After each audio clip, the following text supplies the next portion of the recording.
Hello दोस्तों, आज हम क्लास 10th का रिफ्लेक्शन ऑफ लाइट चैप्टर का पार्ट 2 पढ़ेंगे। रिफ्लेक्शन ऑफ लाइट चैप्टर का पार्ट 2 पढ़ेंगे।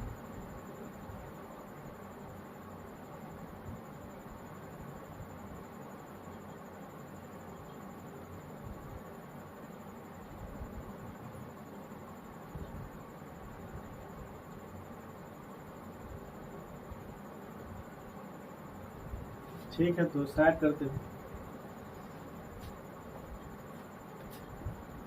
प्रकाश का परावर्तन, रिफ्लेक्शन ऑफ लाइट, यही है। इससे पहले का जो भी टॉपिक था उसको हमने पढ़ा दिए हैं। अगला चैप्टर जो है, अगला टॉपिक जो है प्रकाश का परावर्तन। प्रकाश के परावर्तन की परिभाषा। प्रकाश के किसी वस्तु से टकराकर, प्रकाश जो है किसी वस्तु से टकराकर, प्रकाश किसी वस्तु से टकराकर लौटने को प्रकाश का परावर्तन कहते हैं। प्रकाश किसी वस्तु से टकराकर लौटने को प्रकाश का परावर्तन कहते हैं। प्रकाश के परावर्तन के नियम को लिखे। तो प्रकाश के परावर्तन के मुख्य दो नियम है। आपतन कोण परावर्तन कोण के बराबर होती है। आपतित किरण, परावर्तित किरण तथा आपतन बिंदु पर खींचा गया अभिलंब तीनों एक ही समतल में होते हैं। आपतित किरण आपतन बिंदु पर खींचे गए अभिलंब जो कोण बनाती है उसे आपतन कोण कहते हैं। परावर्तित किरण आपतन बिंदु पर खींचे गए अभिलंब जो कोण बनाती है उसे परावर्तन कोण कहते हैं। समतल दर्पण पर लंबवत पड़ने वाली प्रकाश की किरण परावर्तन के बाद उसी पथ पर वापस लौट जाती है। प्रतिबिंब की परिभाषा लिखे तो उत्तर किसी बिंदु पर मिलती है। स्रोत से आती प्रकाश की किरणें दर्पण से परावर्तन के बाद जिस बिंदु पर मिलती है या जिस बिंदु से आती हुई प्रतीत होती है उसे उस बिंदु स्रोत का प्रतिबिंब कहते हैं। प्रतिबिंब दो प्रकार के होते हैं, वास्तविक प्रतिबिंब तथा आभासी या काल्पनिक प्रतिबिंब। ठीक है, तो वास्तविक प्रतिबिंब किसी बिंदु पर मिलती है, किसी बिंदु मिलती है स्रोत से आती प्रकाश की किरणें दर्पण से परावर्तन के बाद जिस बिंदु पर वास्तव में मिलती है उसे उस बिंदु स्रोत का वास्तविक प्रतिबिंब कहते हैं। वास्तविक प्रतिबिंब को पर्दे पर प्राप्त किया जा सकता है और वास्तविक प्रतिबिंब वस्तु की अपेक्षा हमेशा उल्टा होता है। आभासी या काल्पनिक प्रतिबिंब किसी बिंदु पर मिलती है। स्रोत से आती प्रकाश की किरणें दर्पण से परावर्तन के बाद जिस बिंदु से आती हुई प्रतीत होती है उसे उस बिंदु स्रोत का आभासी प्रतिबिंब कहते हैं। आभासी प्रतिबिंब को पर्दे पर प्राप्त नहीं किया जा सकता है। आभासी प्रतिबिंब को पर्दे पर प्राप्त नहीं किया जा सकता है। आभासी प्रतिबिंब वस्तु की अपेक्षा हमेशा सीधी होती है। आभासी प्रतिबिंब वस्तु की अपेक्षा हमेशा ही सीधी होती है। समतल दर्पण कैसे बनाया जाता है? तो किसी साधारण कांच के एक सतह पर सिल्वर ब्रोमाइड की परत पर चढ़ाकर समतल दर्पण बनाया जाता है। किसी भी एक तरफ से जो है पेंट करने से, सिल्वर ब्रोमाइड की परत चढ़ाने से जो है समतल दर्पण बन जाता है। इसकी फोकस दूरी अनंत होती है। समतल दर्पण द्वारा बना प्रतिबिंब की विशेषताएं लिखे तो समतल दर्पण से बने प्रतिबिंब की निम्नलिखित विशेषताएं हैं। प्रतिबिंब दर्पण के पीछे बनता है। प्रतिबिंब का आकार वस्तु के आकार के बराबर होता है। प्रतिबिंब वस्तु की अपेक्षा सीधी होती है। प्रतिबिंब पार्श्विक रूप से उल्टा होती है। प्रतिबिंब आभासी होती है। आभासी होती है, अतः हम इसे पर्दे पर प्राप्त नहीं कर सकते हैं। प्रतिबिंब दर्पण से उल्टा उतना ही पीछे जाता है जितना कि वस्तु जो है दर्पण से आगे रखा हुआ होता है। गोलीय दर्पण की परिभाषा, तो गोलीय दर्पण उस दर्पण को कहते हैं, गोलीय दर्पण उस दर्पण को कहते हैं उस दर्पण को कहता है जिसकी पार्श्विक परावर्तक सतह किसी खोखले गोले का एक भाग होता है। गोलीय दर्पण मुख्यतः दो प्रकार के होते हैं, अवतल दर्पण तथा उत्तल दर्पण। अवतल दर्पण तथा उत्तल दर्पण। तो अवतल दर्पण तथा उत्तल दर्पण। गोलीय दर्पण के कुछ महत्वपूर्ण पद है। ध्रुव हो गया और वक्रता हो गया और वक्रता त्रिज्या हो गया और प्रधान या मुख्य अक्ष हो गया। तो फर्स्ट वन इज गोलीय दर्पण, तो गोलीय दर्पण के मुख्य बिंदु को दर्पण का ध्रुव कहते हैं। इसे P से दर्शाया जाता है, यह सूचित किया जाता है, डिनोट किया जाता है। वक्रता केंद्र, गोलीय दर्पण जिस गोले का भाग होता है उस गोले का केंद्र को दर्पण का वक्रता केंद्र कहते हैं। इसे बिंदु C से दर्शाया जाता है। वक्रता त्रिज्या, तो गोलीय दर्पण जिस गोले का भाग होता है उस त्रिज्या को दर्पण की वक्रता त्रिज्या कहते हैं। यह दूरी ध्रुव से वक्रता केंद्र के बीच होती है, इसे R से सूचित किया जाता है।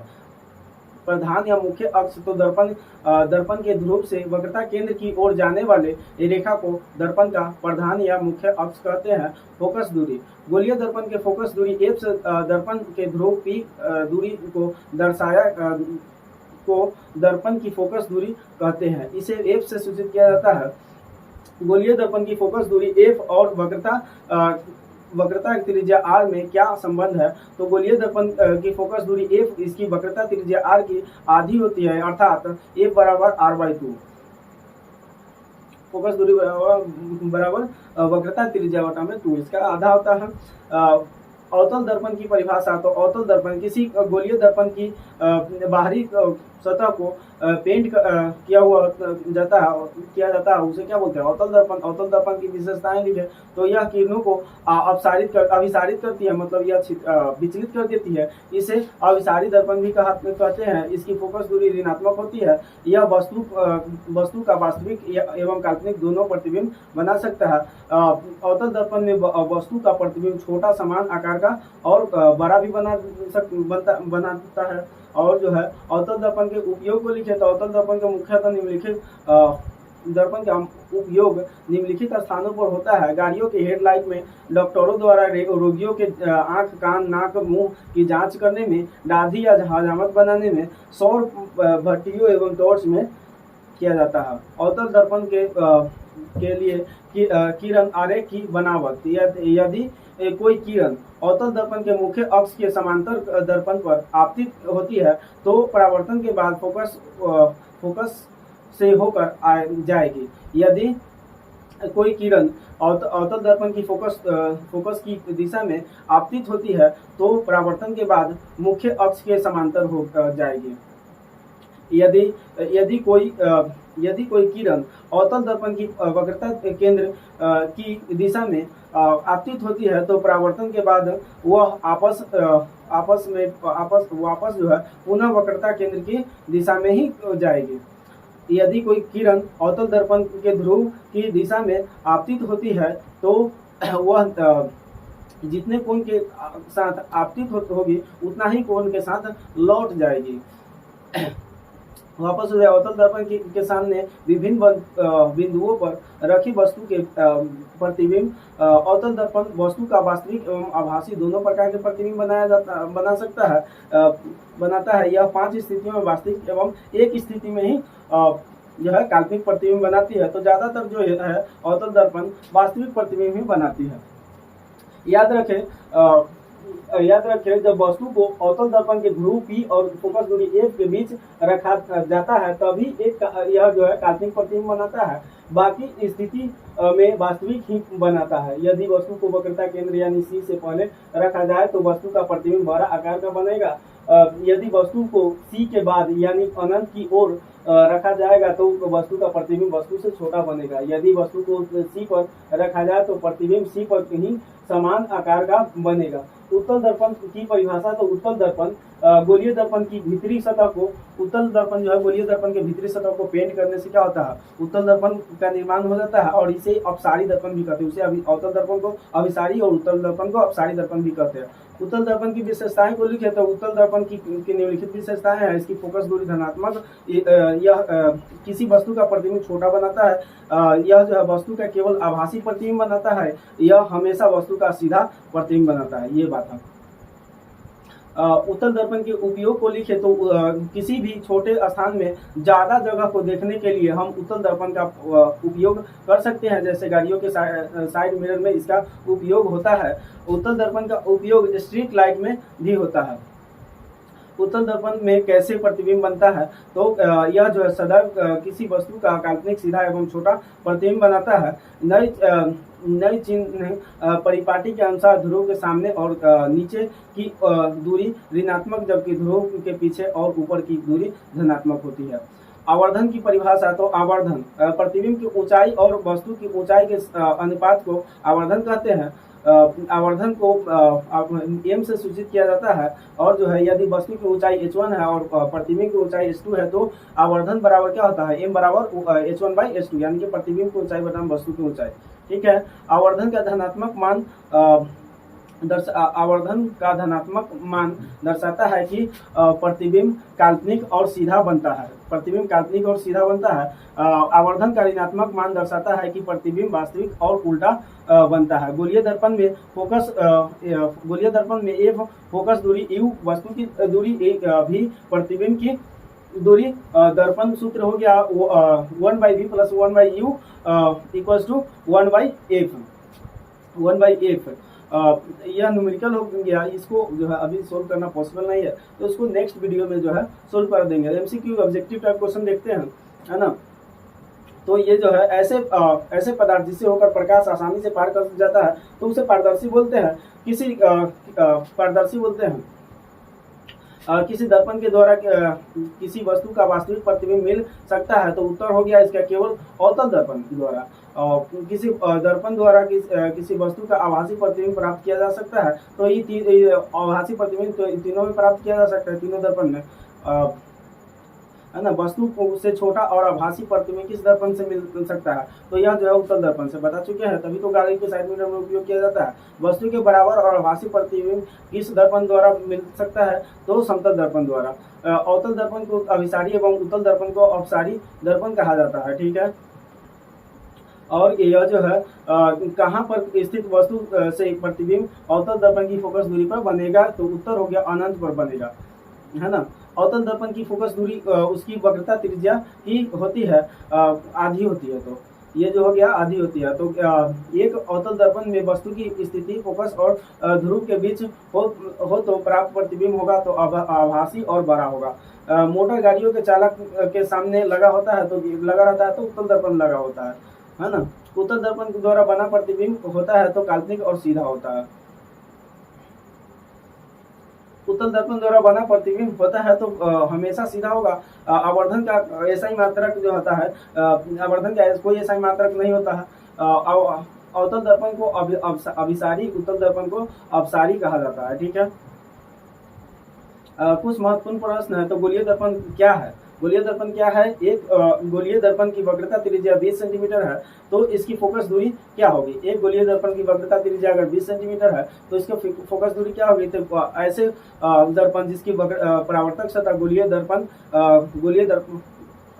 है और गोलीय दर्पण कहलाता है। तो गोलीय दर्पण दो तरह के होते हैं, अवतल दर्पण और उत्तल दर्पण। आप जानते हैं कि दर्पण की फोकस दूरी वक्रता की आधी होती है, तो यह जो है वक्रता त्रिज्या r है और एक बराबर r/2 होता है। तो कितना हो गया? 10 सेंटीमीटर। गोलीय दर्पण की फोकस दूरी 10 सेंटीमीटर हो गया। हम वाहनों में उत्तल दर्पण को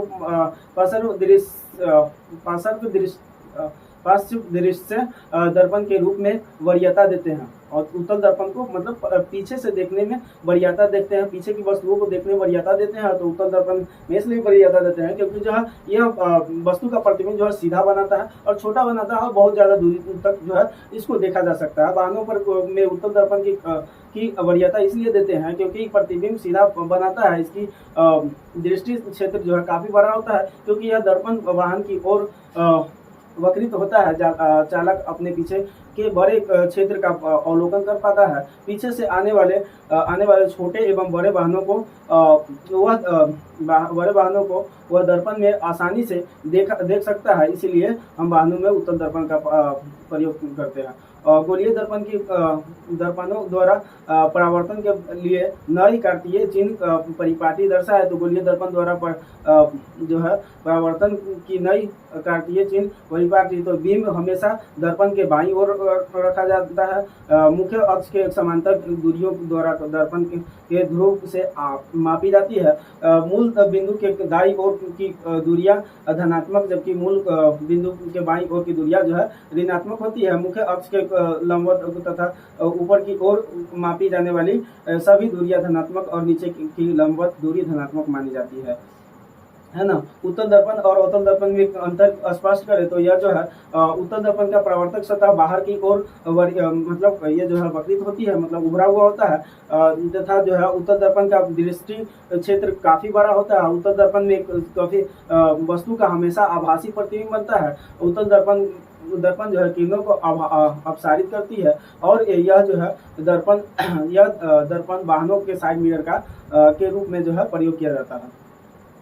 अवतल दर्पण तो अवतल दर्पण का परावर्तक सतह भीतरी मतलब भीतर से धंसा हुआ होता है, यानी कि है ना, भीतर से धंसा हुआ होता है। इसकी दृष्टि क्षेत्र उत्तल दर्पण के मुकाबले जो है कम होता है। इसमें वस्तु का आभासी प्रतिबिंब आभासी और वास्तविक दोनों प्रकार के प्रतिबिंब बनाया जाता है, जबकि आभासी प्रतिबिंब एक ही शर्त पर बनाया जाता है और जो है 5 शर्त में जो है वास्तविक प्रतिबिंब बनाया जाता है। यह किरणों को अपसारित करता है। यह दर्पण वाहनों के अग्रदीप में मतलब उपयोग हेडलाइट के रूप में जो है प्रयोग किया जाता है। अवतल दर्पण में फोकस दूरी f और वक्रता त्रिज्या r में क्या संबंध है? तो गोलीय दर्पण की फोकस दूरी f, उसकी वक्रता त्रिज्या r की आधी होती है, अर्थात फोकस दूरी बराबर क्या होता है? f/r, f बराबर r/2। गोलीय दर्पण के मुख्य फोकस को परिभाषित करें तो गोलीय दर्पण के मुख्य अक्ष के समांतर आपतित प्रकाश की किरणें दर्पण के परावर्तन के बाद मुख्य अक्ष के जिस बिंदु पर अपसारित होती है या जिस बिंदु पर अपसारित मालूम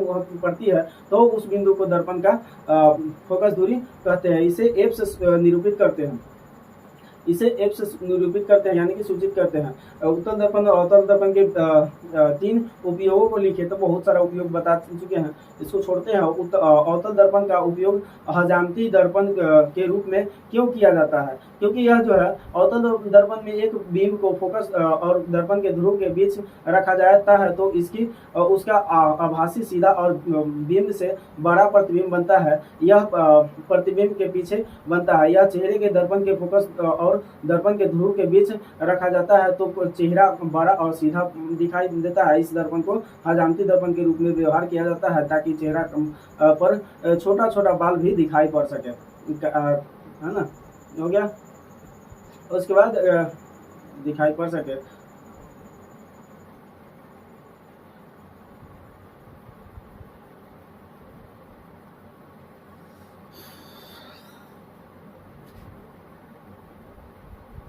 ये सब बता चुके हैं। एक अवतल दर्पण में सिद्ध करें कि 1/v प्लस में 1/u इक्वल्स टू 1/f।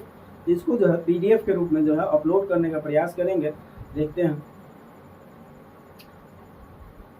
प्रकाश का परावर्तन, रिफ्लेक्शन ऑफ लाइट, पार्ट 2 आ गया। तो ये जो है प्रकाश का परावर्तन किसे कहते हैं? तो प्रकाश की किरण के एक पारदर्शी माध्यम से दूसरे पारदर्शी माध्यम में जाती है तो हम अपने पथ से विचलित हो जाता है, तो इस घटना को प्रकाश का परावर्तन कहते हैं। प्रकाश के परावर्तन के नियम को लिखे तो प्रकाश के परावर्तन के मुख्य 2 नियम बहुत निम्न है। आपतित किरण अपवर्तित किरण तथा अभिलंब एक ही तल पर होता है। इन्हीं 2 माध्यमों और प्रकाश के किसी विशेष वर्ण के लिए आपतन कोण की जया और अपवर्तन कोण की जया का अनुपात नियतांक होता है। निर्गत किरण अभिलंब के साथ जो कोण बनाती है उसे निर्गत कोण कहते हैं। अपवर्तन कोण अधिक होने पर विचलित कोण भी अधिक होता है। प्रकाश के अपवर्तन के कारण जो है होने वाले कुछ घटनाएं जल में रखी छड़ी टेढ़ी मेढ़ी प्रतीत होती है। जल में रखे सिक्के का उभरना है ना प्रतीत होता है। यह जो है प्रकाश का परावर्तन के कारण होते हैं। जल की गहराई कम मालूम पड़ना है ना। वायुमंडलीय अपवर्तन के कारण जो है तारे टिमटिमाते प्रतीत होते हैं, है ना।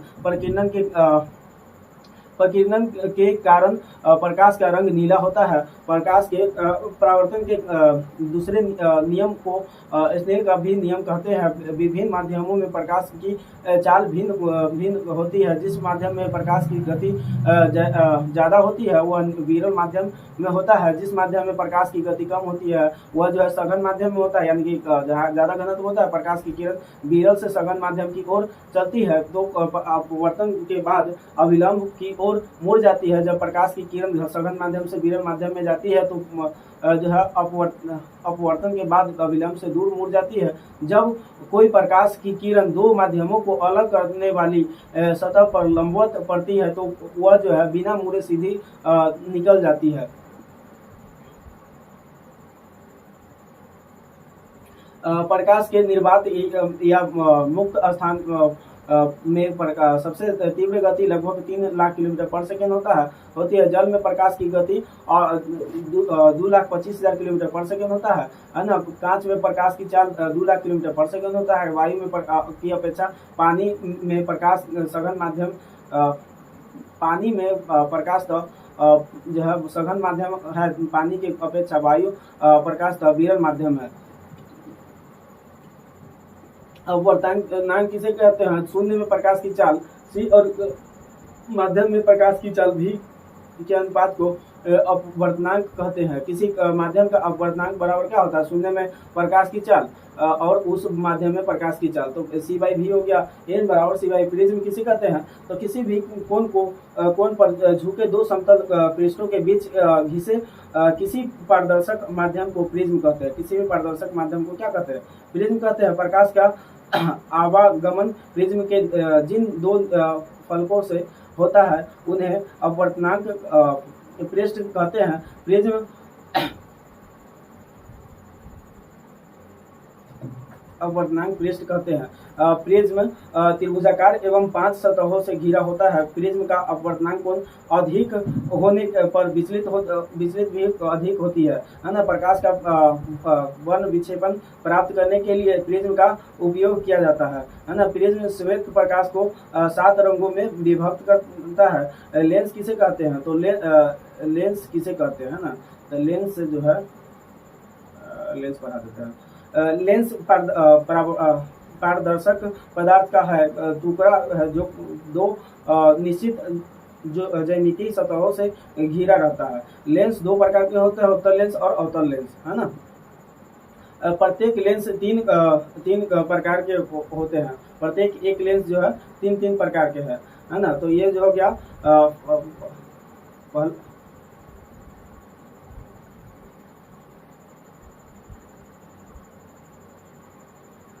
उत्तल लेंस की विशेषताएं लिखे। तो यह जो है अभिसारी लेंस भी कहते हैं। अभिसारी लेंस भी कहते हैं, यानी कि जो उसको बोलते हैं अभिसारी दर्पण बोलते थे और अपसारी दर्पण बोलते थे। जो ये जस्ट उल्टा हो गया। इस समय उत्तल दर्पण को अभिसारी दर्पण बोलते थे। यह जो है उत्तल दर्पण में अभिसारी लेंस होता है ना। तो इसे अभिसारी लेंस भी कहते हैं। यह लेंस किनारों की अपेक्षा बीच में मोटा देख सकते हैं। बीच में मोटा और साइड में क्या होता है? पतला होता है। यह जो है लेंस किनारे की अपेक्षा बीच में मोटा होता है। यह किरण को अभिसारित करता है।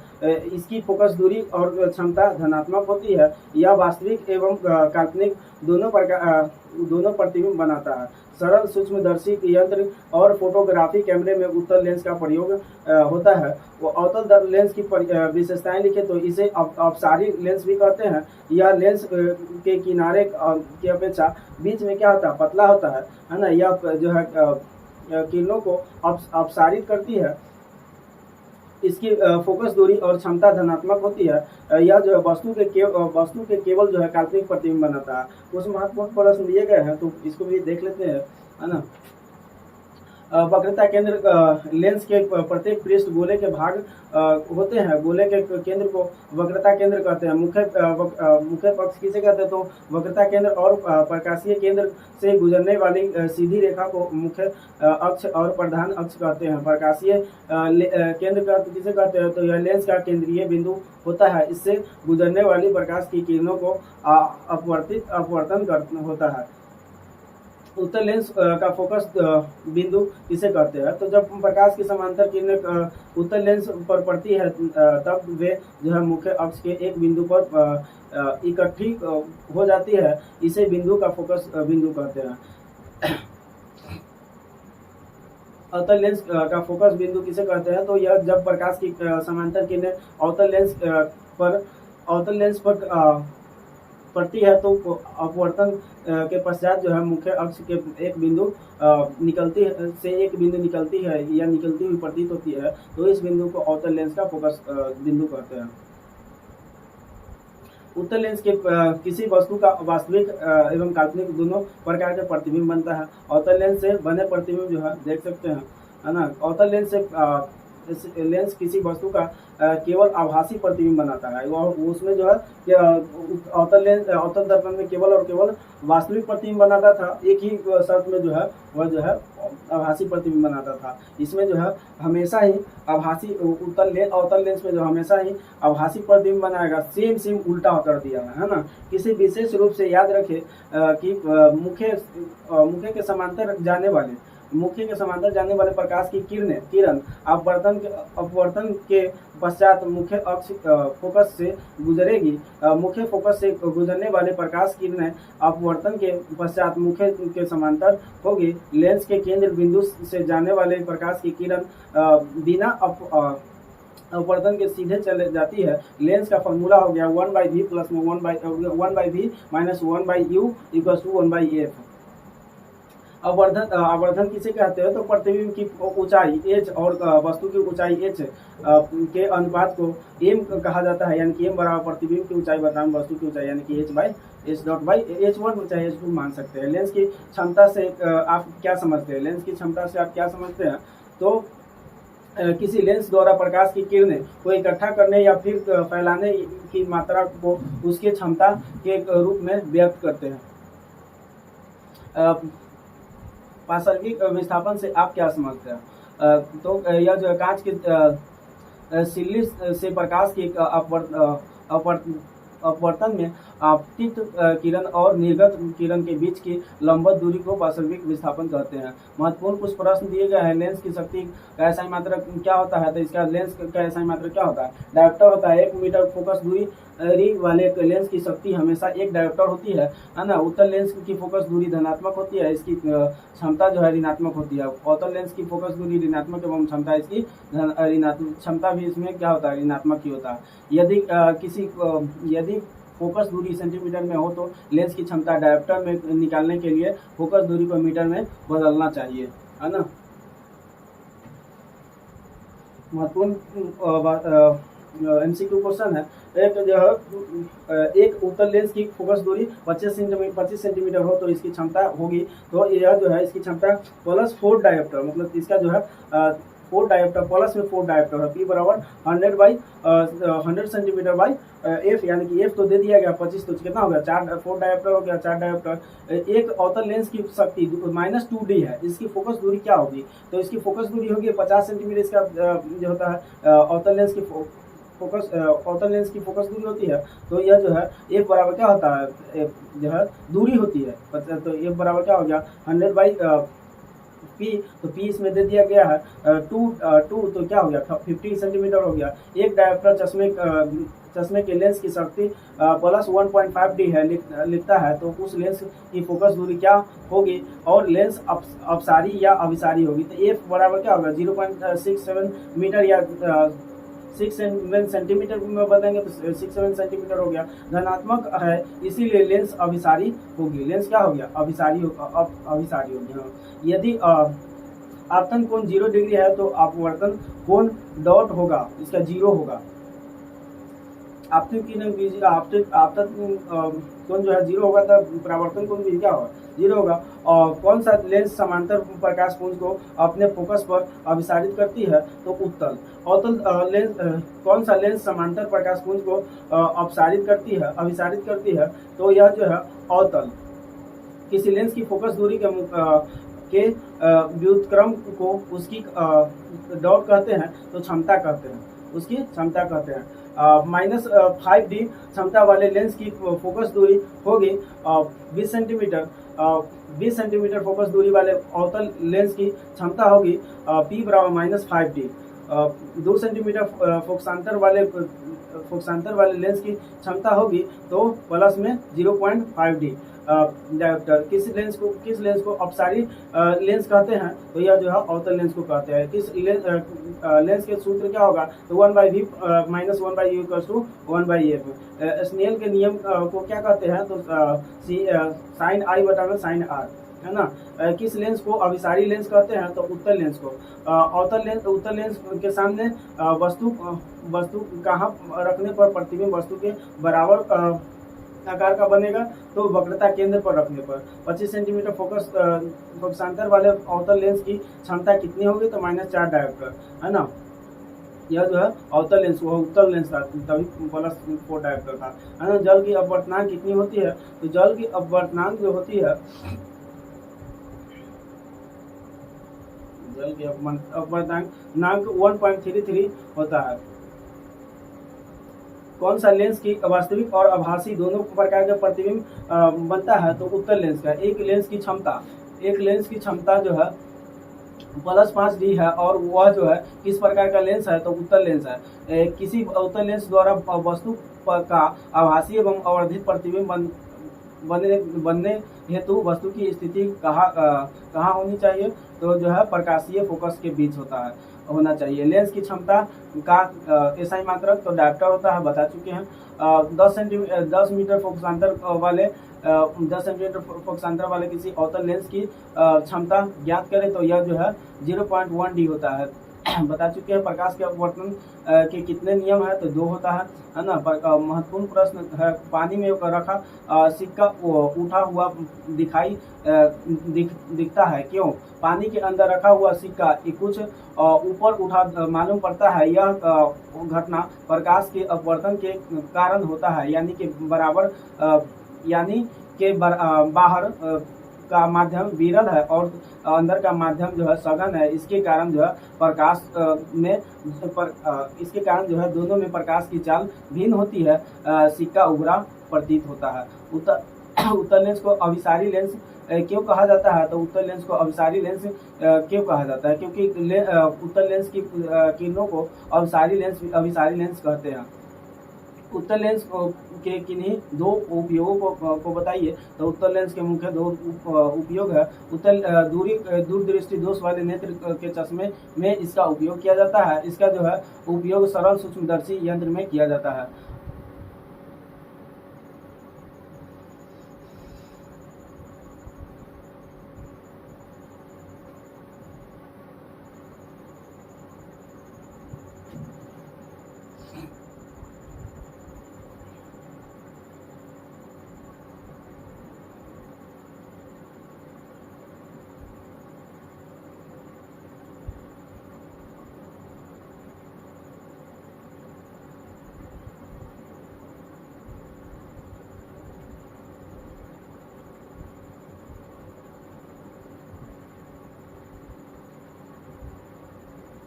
चलिए, thanks for watching my video and please like and subscribe my channel.